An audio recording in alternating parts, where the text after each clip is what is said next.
চায়ের দোকানে বসেছে আকিস বিড়িতে টান মারেন আর বসে বসে যে গীবত করেন, হুজুরদের এত দল, আমরা যাবো কোন দিকে? আরে মিয়া, হুজুরদের এত দল হবে, এত মত হবে, মুসলমানদের মধ্যে এত বৈপরীত্য, এত খণ্ড বিখণ্ড হবে, এটা তো আজকের কথা না। 1400 বছর আগেই তো রাসূল সতর্ক করে গেলেন যে আমার উম্মতের মধ্যে 73টা দল হবে। তুমি আজকে এই সমাজে তোমার বিল্ডিং মজবুত করার জন্য এতগুলো সিমেন্টের মধ্যে কোন সিমেন্টটা দিলে বিল্ডিং মজবুত হবে? চাচা তুমি এটা ভালো বুঝো। কোন রড দিলে বিল্ডিং মজবুত হবে?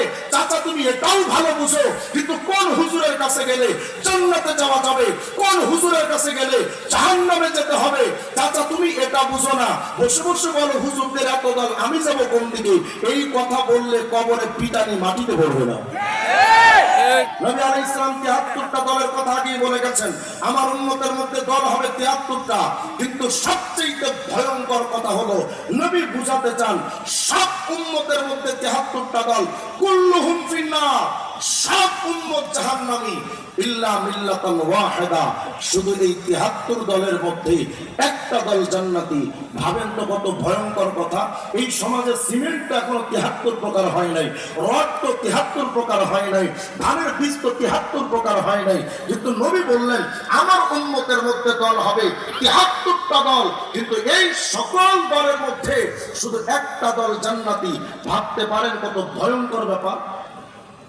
73টা দলের মধ্যে শুধু একটা দল জান্নাতি, এই একটা দল আপনাকে বের করতে হবে। তো নবী যেহেতু বললেন 73 প্রকার, এই হাদিসকে সামনে রেখে আমি বলি সব টুপিওয়ালা দেখলেই মুসলমান মনে করা যাবে না, পাগড়ি মাথায় দিলেই তারে আলেম মনে করা যাবে না, বড় বড় জুব্বা গায়ে দিলেই তাকে আলেম মনে করা যাবে না। ভাই 7 মাথায় পাগড়ি দিয়া মির্জা কাদিয়ার ব্রিটিশের দালালি করেছিল, বড় বড় আলেমের রূপ ধারণ করে আবুল ফজল ফয়েজের ইসলামকে ধ্বংস করার জন্য কাজ করেছিল।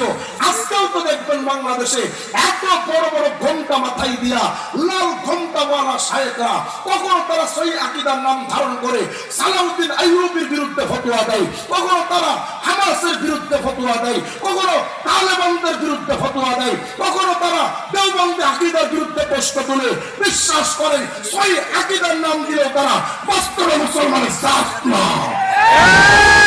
73 দলের মধ্যে শুধু একটা দল জান্নাতি, বাকি দলটা জাহান্নামী।